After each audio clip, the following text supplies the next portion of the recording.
I thought I was going to be a teacher my whole life. That didn't happen. I thought I was going to be in my dream job for the rest of my career. That didn't happen. Now, here I am doing something completely unexpected. So, the one thing I've learned is that there's just no way to know what's coming next. You just have to be open to whatever possibilities might arise. Hey, you, are you feeling stuck, desperate for a career change, or thinking of starting a business, but you're just not sure how to make your first move? I'm television producer turned career coach Shannon Russell, and this is the Second Act Success Career Podcast.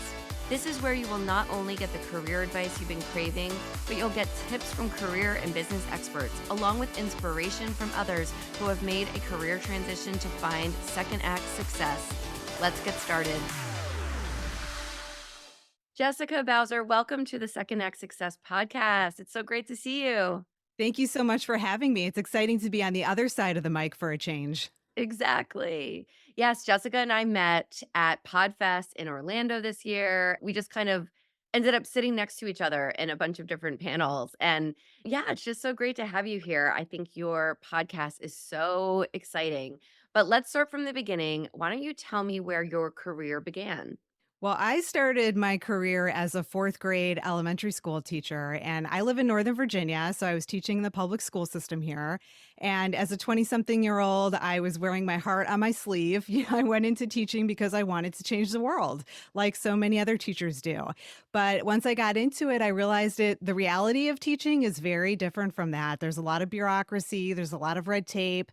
It is a female dominated profession in which the public has a lot of opinions about how teachers should be teaching. And I found that very demeaning and very frustrating because I was a trained professional. I wanted to go in there to do my job. And I felt like I often was hitting these roadblocks where I was being told to do things that were not in the best interest of my students. So for me, that was like, I really had a hard time. I struggled with it a lot. I had some students that were struggling that I couldn't find the help for. And so after some time, I started really getting into the policy and the advocacy side of public education. I thought that I could maybe make a difference that way.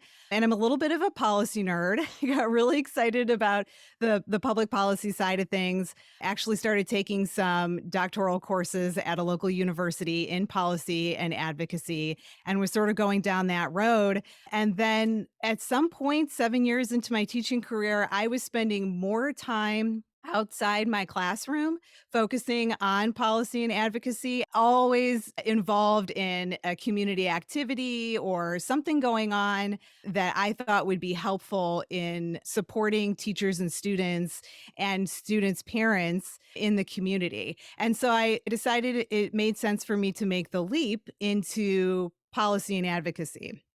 I left the classroom, although I never really felt like I left because I felt like my heart was still in the same place. And it was all about supporting students and teachers and their families.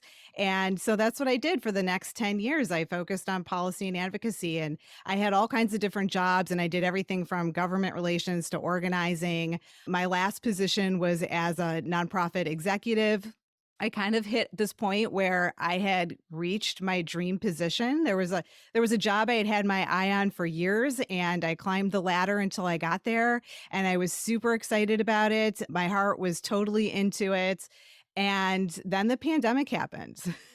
And 2020 came along and everything changed, and I was sitting at home trying to decide what I was going to do next. And I started a podcast about outdoor recreation in Virginia. And the reason for that was because I've always been into hiking and biking and camping and outdoor rec in general. I was fortunate enough to grow up in a place where I was surrounded by a forest. I was really into like the birds and the wildlife and just the peacefulness of it. I was used to that. I was drawn to that. I had connected with nature when I was young. And so I had that strong connection. And over the years, I was posting like on social media, for example, whenever I would go camping or hiking or visit a new place. And my friends started to say to me, you really ought to write a book or start a blog. And I thought, yeah, that's a great idea, but who has time for that? I had a full time job. Right. I served on 6 different boards and commissions. there was not time for Mhm. writing books and blogs. But during the pandemic, suddenly I was at home like everybody else trying to figure out, what I was going to do. And I don't know where exactly the idea of a podcast came from. Maybe because I myself had just started listening to podcasts for the first time, and I wasn't so naive that I thought, oh, this is going to be easy. I knew it wasn't going to be as easy as it seems up front, but Mhm. I decided to give it a shot. I launched the podcast in spring of 2021. I was sort of building up to it in 2020, launched in 2021, and it just took off. And I don't think anybody was more surprised than me. But when I think back on it, the circumstances were right. People were still having to mask up everywhere they went. They were looking for places to go that were close to home because we still couldn't travel. We needed to be safe, and the outdoors were considered a safe place. And then also there were people who just never knew what was in their own backyards because they never took the time to explore. And now that people had the time and they were stuck at home, they were going, "Oh, I had no idea this state park was right down the street from me," or "I didn't know that I could rent a kayak at this place that's just a few miles from my house." So I think the timing was right, and it just sort of went from there. Oh, I love the evolution of it, and it's all still within the same realm of education and helping others, and that's so cool. Absolutely. So, let's just rewind a little bit. So, when you're in the classroom and you're just hitting these walls. Was it mostly politics happening? Was it dealing with the parents when you really wanted to be dealing with the kids? What was your main struggle that made you say, "Okay, I need to fight for the rights of these kids and these teachers?" It's funny because when I tell people that I was a teacher and then I left, the response that I almost always get was, "Oh, I can't imagine how hard it would be to be a teacher right now. These kids and their attitudes and their parents, and parents think they're right, and they defend their kids and nobody defends the teachers." I never experienced that. And I'm not saying that other people don't. I did not experience that. I worked in a Title I school for a few years, and then I moved to a different school that was right on the border of Title I. Like, it almost qualified, but didn't quite. And what I found was that the parents were wonderful, the kids were wonderful, but also I had a really laid back, calm, peaceful classroom. I was the teacher that the administrators gave all the problem children to because I You was could some handle them. often yeah, I was considered the only teacher that could handle them just because I have a real laid back demeanor, and I really enjoyed working with the parents. I really found that parents are very supportive of teachers, but really what it all comes down to is relationships. And I didn't wait until parent teacher conferences to build those relationships with the parents. I was reaching out to them from, day one of school and getting to know parents because honestly, once you meet the parents, it's like everything about that child just clicks. It's like you Yeah. realize, oh, now I know why this kid is the way they are. And so I really enjoyed constant communication with parents. And that's a skill and a lesson that I learned that has served me well all throughout my career, even now as a podcaster. Like when I work with sponsors and advertisers, or even my guests or small business owners, it's all about those relationships. And if you can establish relationships, you're going to get much farther. So I really enjoyed that aspect of it. But yes, it was the bureaucracy and the politics of it. I never could imagine walking into a courtroom and telling a judge how to do her job. And I certainly couldn't imagine walking into a hospital and telling doctors how to do their jobs.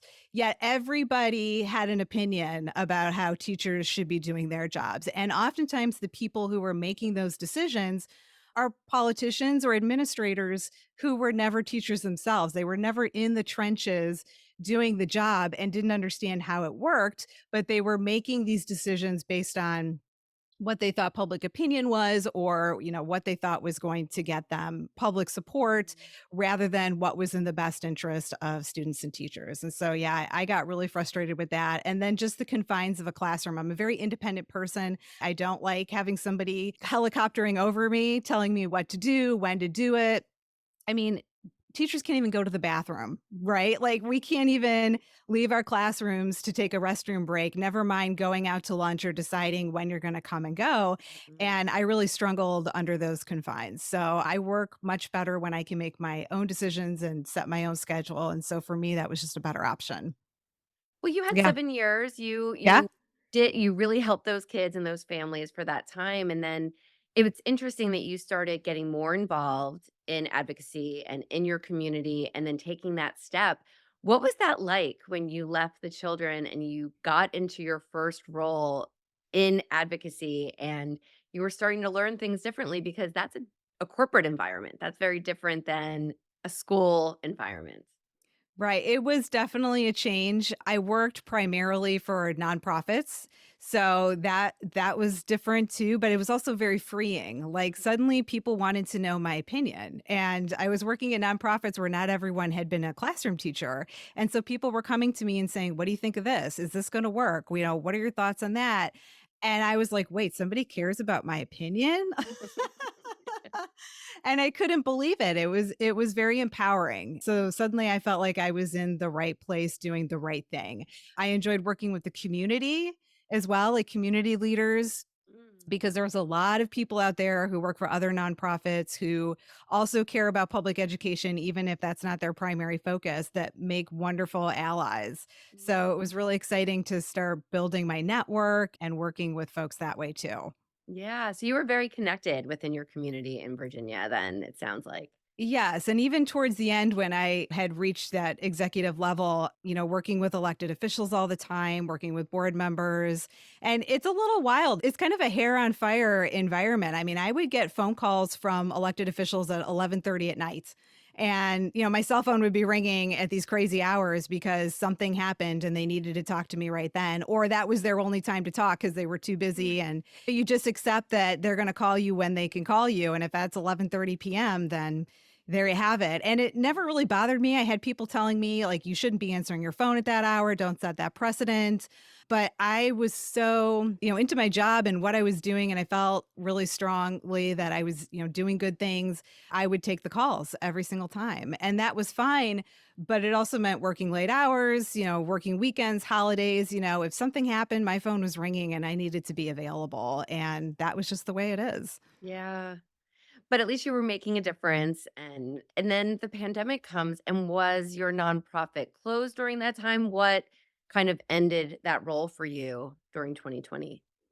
Yeah, there was a transition point there. Things got a little crazy, and I started questioning, am I really still into this? At that point, it had been over a decade. I can't remember exactly how many years since I had actually been in the classroom. And I was just starting to feel like I think I need a change. I like being at home. I like seeing my spouse every single day. I like not having my cat give me those sad eyes when I'm walking out the door every morning, like, where are you going, human? Yeah. There's Priorities those shift, things. right? Your priorities Yeah, shift like over time. actually knowing what my house looks like in the daylight. It's a wonderful thing. Yeah, it is, and sitting outside on my deck and enjoying the change in the seasons and getting to know my neighbors and, like, things that just I was missing all along, and I think like many people, I didn't realize I had been missing it all along, and I just wanted a more laid back, peaceful existence as opposed to the hair on fire world that I had been living in. Mhm. So it was your choice to say, "Okay, I'm gonna take this time to make this shift," and then podcasting just erupted. I feel like that's what happened with me too. I love listening to podcasts. If they can do it, then I can do it, and I really have something to say and something to talk about, and you just go for it and you see if you enjoy it. Then years later, you're still doing it. Yeah, it's funny when it comes to podcasters and I think content creators and honestly probably any career path, they talk about imposter syndrome and how a lot of people feel like they're not an expert in something and therefore, they shouldn't be posing as one or people wouldn't care what they have to say. I don't know, maybe I just have a different sense of self-esteem, but I was like, "No, I never felt that." Like I never had that imposter syndrome.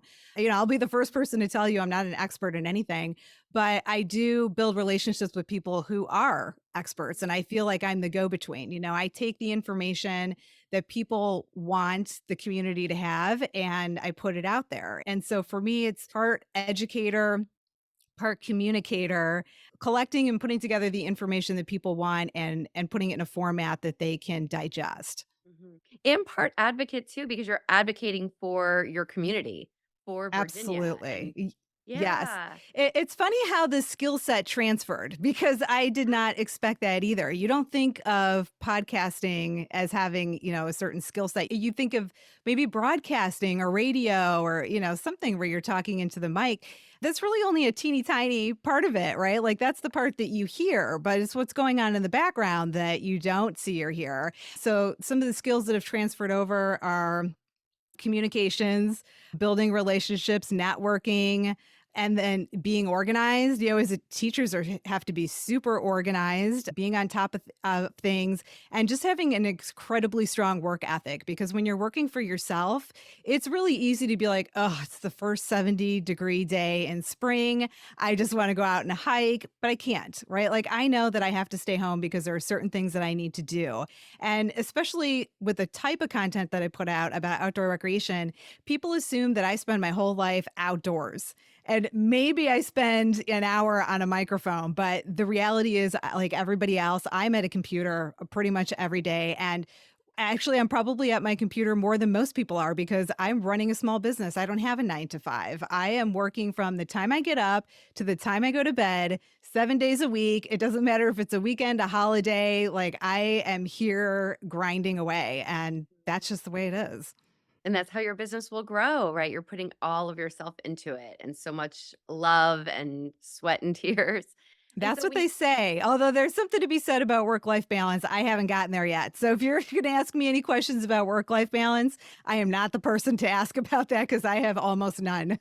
and I don't think it truly, truly exists, I have to say. I might be in the minority, but I think it's the fact that you are controlling your time. Like, yes, you are, but you enjoy the work you're doing. And there's something to be said about working around the clock as a small business owner, that it's your clock, your time, your work. You're not doing it for someone else. You're not being told to do it. And so that if you did want to go and hike in the middle of the day on a Tuesday, that's your call, right? The only person who's going to yell at you is yourself. That's true. Mm. That's how it is in theory, right? But In there are theory. definitely times where I'm like, what am I doing with my life? I mean, I'm not going to lie. I'm a realist. If you're Yeah. that's going to come through in this conversation. I'm absolutely a realist and there are definitely days where I'm like, what am I doing with my life? Like if I had a 9 to 5, I could do my job within those hours and then I could have a life outside of it as opposed to just working, working, working all the time, which is what I'm doing now. And I would have job security and I would have benefits. And, maybe I should do like, there are definitely days when I'm like, maybe that would be a better option, especially when somebody sends me a job posting for something that I know I might be a good fit for. And then I really struggle because then it's like, okay, this seems like an easy out, but at the same time, I've put all of this hard work and effort into the podcast and getting that to a place where it's functioning as a business. Do I really want to throw that all out the window? And the struggle's real. The struggle is real, especially when I'm having a rough day and I'm like, gosh, I don't know how much longer this is sustainable for. But what keeps me going is when I get a message from a listener saying, Jessica, your podcast means so much to me. This got me through the pandemic, or this helped me deal with a loss or a death in my family, or, I had a strained relationship with my adult child. And then we got some ideas about hiking outdoors and we started doing that together. And now we're rebuilding our relationship. Like I get these messages that I never imagined would come out of this project. I mean, this was a pandemic project. This was something to do for fun while I was at home trying to figure out what to do with my time. It has turned into something entirely unexpected. I mean, it has impacted people in ways that I never could have imagined. And also, I have found myself in an interesting position where I get to educate people about things that park rangers and agencies that manage our public lands, like they want people to know, they want the public to know, but they don't have the platform to get the information out. And I have become that platform in a lot of ways. And sometimes that's conservation, sometimes it's safety, sometimes it's responsible recreating, all the things like that people don't know about when they're outside recreating or they just don't think about. Like even the policy side of it, like, getting back to the policy and the politics, our public lands are public, right? So they need to be funded. And the Virginia General Assembly doesn't fully fund our Virginia state parks and other resources. And most people don't know that. So, they go to a state park and they're like, oh, the pool is closed. This place stinks. We're not coming back. And they leave. They Mhm. don't think to call their legislator and say, please fully fund our parks so that we can have all these amenities back. So it's that type of messaging that I get to share too. And just informing people about if these places mean something to you and you want them to exist for your kids and your grandkids, then here's what you need to do. And so your podcast, if we haven't mentioned it yet, is Virginia Outdoor Adventures. And so you talk all about recreation and the outdoors in your community in Virginia, or the whole state of Virginia, I should say. And so you started your episodes just about this. Were you hiking and then coming back and talking about it? Like, what was the evolution of this podcast? And I really want to lean into the fact that you do have sponsors and this is a business and you're making money from this podcast, which isn't always the way. So, really tell me about the evolution of making this podcast project a business. Yeah, it's definitely been an evolution because I had no idea what I was doing in the beginning. I honestly did not know what direction I wanted to go in. I didn't know what my audience was interested in. I knew that I wanted to have guests on every episode. And so I just started with my network. I literally reached out to almost every person I knew and said, I'm starting this podcast about outdoor recreation in Virginia. Who do you know that might be a good guest? And started getting references and different names started coming to me. And then I would ask those people, who do you know? And then pretty soon it mushroomed. But initially, I was just interviewing people who I thought were interesting. Some of them might have started a nonprofit. Some of them might have done the AmeriCorps program. Some of them might just be people who are really enthusiastic about kayak camping. Maybe somebody rode their bike across the country. It was just, who do I think is interesting here? And then I would interview that person and then I would watch the stats. And I've learned over time, like, how to pay attention to what people really want. So it has evolved. And now I mostly focus on places to go and things to do because I've learned that that's really what people are looking for. And then I weave in other information that might be of importance. For example, I had somebody ask me recently if I would do an episode about search and rescue. And I said, I would never do an episode about search and rescue because hardly anybody would listen to it. If I put out an episode about search and rescue, that's not places to go and things to do. Like, it might appeal to a few people, but it's not going to appeal to my general audience. So instead, what I have done in the past, I did an episode about waterfalls of Shenandoah National Park. And the guest was a ranger who also happened to be the lead for the search and rescue team in the park. And he talked about safety and he talked about what happens when somebody goes on a waterfall hike and they're unprepared and has to be rescued and the resources that go into that rescue. So the information is there and people are learning from that, but that's not the focus of the episode. It's like the teacher means like, how do I get people to learn about this stuff and how do I draw people in without turning them away because they're like, oh, I don't need to know about search and rescue. Right. That's a downer. I don't want to talk about that. I wanna talk about the waterfalls. But that's so smart. And I love that you really did study the stats and look at what your audience wants. And a great thing to mention for any wannabe podcasters that are listening is that you niche down. You didn't talk about outdoor adventures in the great US. You really studied and focused on Virginia. So that makes your audience very focused. And for people who might think, oh, the more you put it out there, the broader you are, the more reach. It's not, it's kind of the opposite of that, It right? We is. learned that you want to niche down in any business really, and then you really target to those listeners. And Yes. you've done that so Yes. well. Yeah, you're absolutely right. When I first started this, I had people telling me that I needed to do the whole country, or I needed to do the whole East Coast, or I needed to include all the neighboring states. And some of the people who told me this, I mean, one friend of mine is a multi-million-dollar business owner, and he started from scratch. And the guy is really smart. And I was like, that's not what my gut is telling me. My gut is telling me from my experience working in the community that community matters and people care about their neighbors and what's nearby to them. And that has so far proven to be true. And there is no shortage of podcasts or social media accounts or creators out there who are trying to cover everything. I honestly don't know how they could possibly do it. And for me, like when I have a guest on my show, I meet with that guest in person before they come on the show.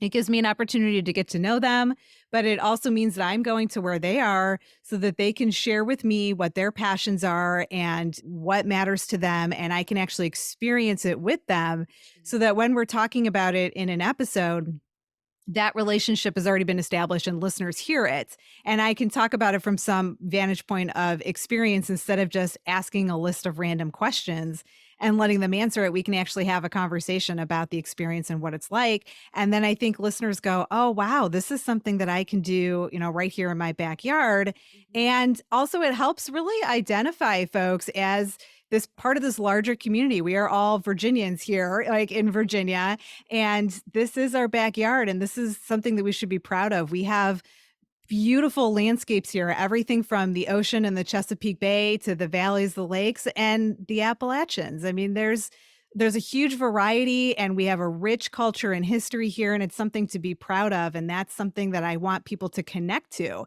because when they make a connection they're going to come back. With my podcast, people feel like they're part of this community. Everything that they're hearing is something that is accessible to them. It's not a big bucket list dream. It's Right. something they could do this weekend if they want, and I think that resonates with folks.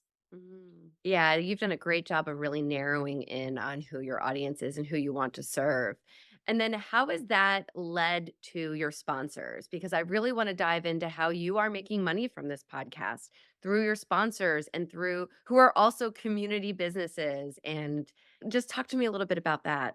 Yeah, absolutely. That niching down has everything to do with my ability to monetize the podcast. And to be clear, I'm monetizing the podcast because as you know, like it's not free. Some people think that a podcast is as simple as talking into a mic and then putting it out there for the world to consume, but it comes with a lot of costs. Mhm. And those costs need to be covered. And if I'm also not going to be working because I'm investing all this time and money into a podcast, then I have to make it worth it.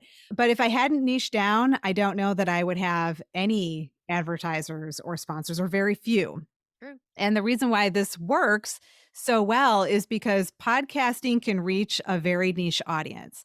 And if you're an advertiser or you're looking to advertise and you want to hit a target audience, I and any other podcaster should be able to provide the data to show who is listening to their show. So, if I have an outdoor brand that is selling tents, obviously, my audience is going to be very open to an ad about tents or sleeping bags or, an alpaca hoodie or whatever it's going to Yeah. be. But it's not just brands. I have a lot of tourism. They're called DMOs. That's an industry term. It stands for Destination Marketing Organization. So there are regional DMOs all around the state, and they are also trying to get people who are interested in outdoor recreation to come to their locations and not just because they want to hike or whatever, but the outdoor industry is a multi-billion-dollar industry. When people travel to hike or to camp or, to visit parks, they're spending their money in that area. They're bringing money to the region. So they're staying in hotels or in cabins. They are buying gas for their car. They are eating out. They might do some of the local attractions in the area. They might hire a guide or do a tour.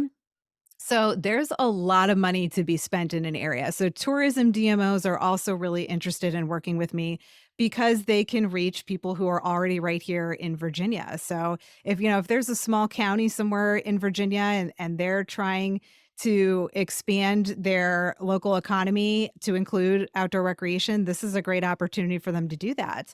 Also, podcasting is not expensive compared to other forms of advertising. I mean, if you were to run an ad in a big magazine like Outside, for example, or Blue Ridge Outdoors, I mean, it's $16,000 or so for a quarter page ad.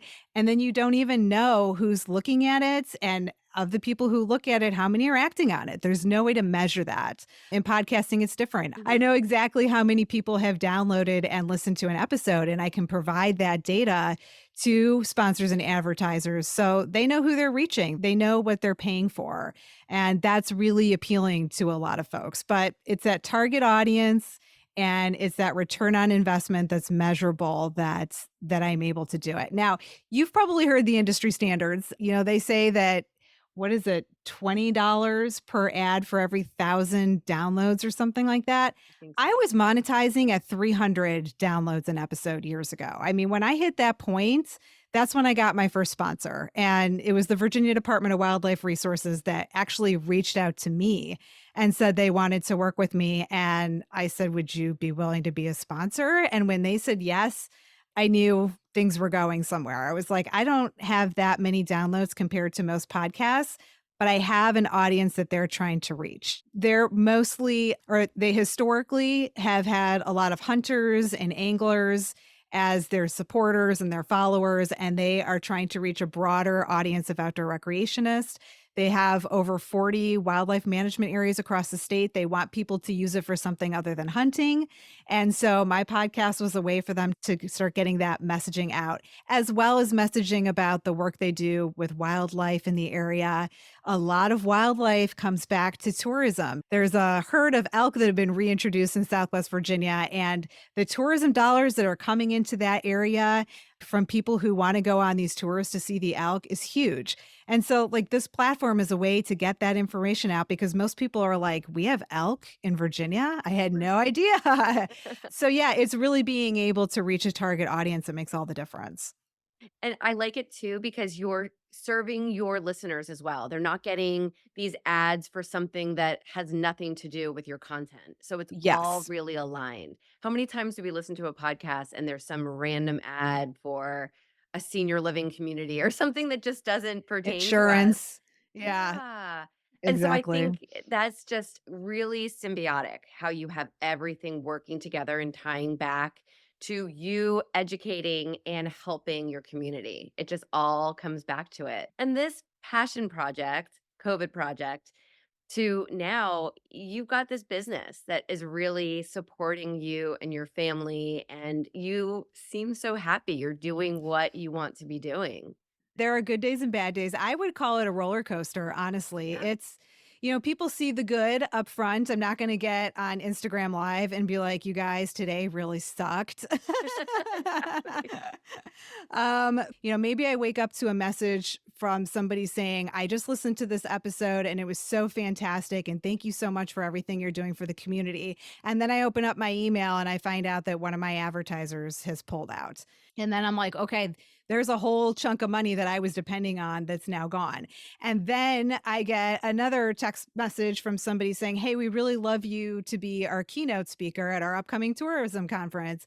And then something else crazy happens, right? And it's like, Yeah. it's this up and down and up and down. And if you can't ride the emotional roller coaster, you should just get off of it because this is really what it is like on a daily basis. It's the constant grind, but then it's also the really high highs and the really low lows. And it's rough sometimes. It's rough.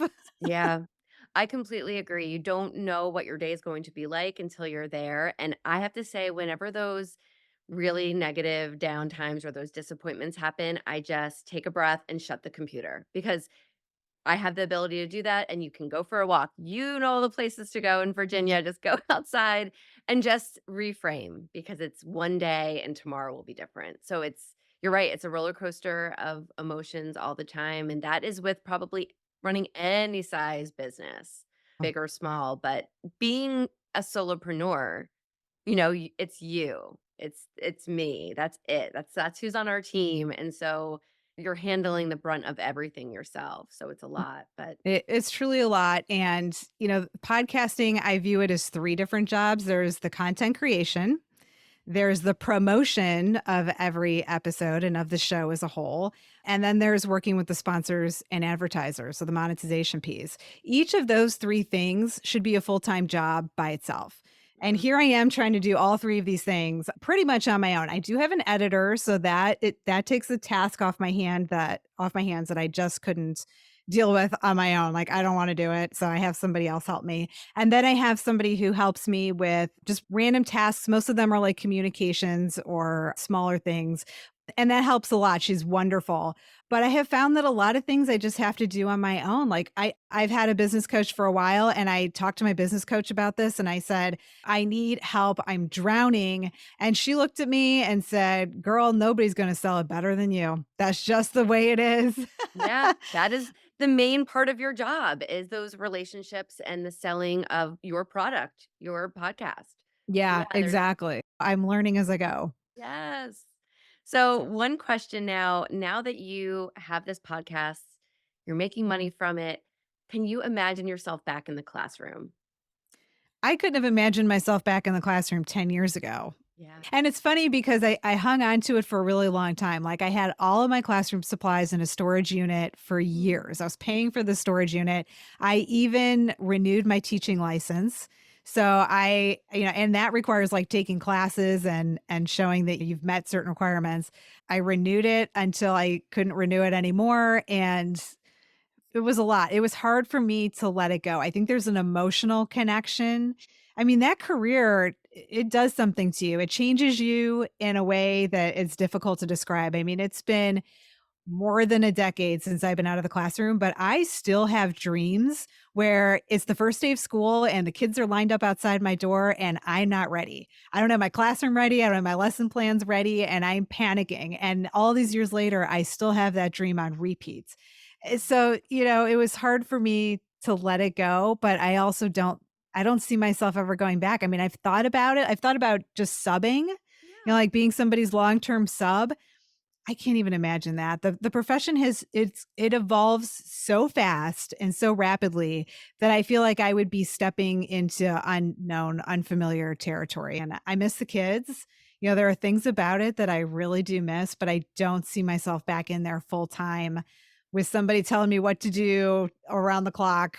I enjoyed it when I did it, and I have no regrets, but I also realized that it was time to move on, and I don't have any regrets about that either.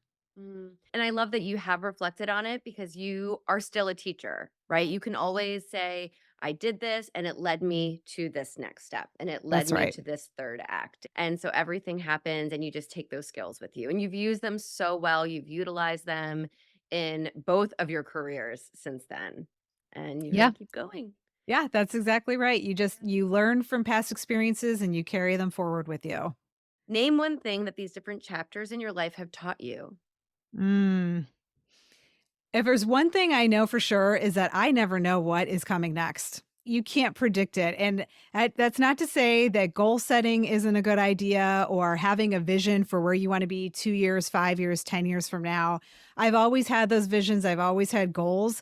Not one of them has has come true, I don't think. Maybe in small increments, but if you would have asked me 5 years ago when I was just getting into my dream job, if what I would be doing 5 years from now, pff, if somebody would have said, "You'd no longer be in this field, you'd be a podcaster," I would not have believed it for a second. I don't know if I would have known what a podcast was. Right. So I thought I was gonna be a teacher my whole life, or my whole career. That didn't happen. I, thought I was gonna be in my dream job for the rest of my career. That didn't happen. Now here I am doing something completely unexpected. So the one thing I've learned is that there's just no way to know what's coming next. You just have to be open to whatever possibilities might arise. So, Jessica, where can my audience connect with you, whether they're in Virginia or not? Where are all the places to follow you? You can find me on Instagram and Facebook at Virginia Outdoor Adventures. If you want more information about the podcast or about me, that can be found on my website, which is virginiaoutdooradventures.com. And if you're looking to listen to the podcast, Virginia Outdoor Adventures is available on Apple Podcasts, Spotify, and anywhere you listen to podcasts. Yay. You just said it just like a podcaster. So That's right. and I'm going to link to everything. And I just love that we got to connect and at the podcast conference and that you're here sharing your story. You really have evolved in such a special way throughout your career. And I love everything that you're doing. And I'm so proud to know you. So thank you for sharing. Thank you, Shannon. It's been a pleasure to be here. It's been a pleasure getting to know you too. And I value this relationship. You are also doing amazing things for our community. And I thank you for that. Thank you, Jessica. Excited for what's next for both of us. Yes, that's right. Thank you for joining us. I hope you found some gems of inspiration and some takeaways to help you on your path to second act success. To view show notes from this episode, visit secondactsuccess.co. Before you go, don't forget to subscribe to the podcast so you don't miss a single episode. Reviews only take a few moments and they really do mean so much. Thank you again for listening. I'm Shannon Russell, and this is Second Act Success.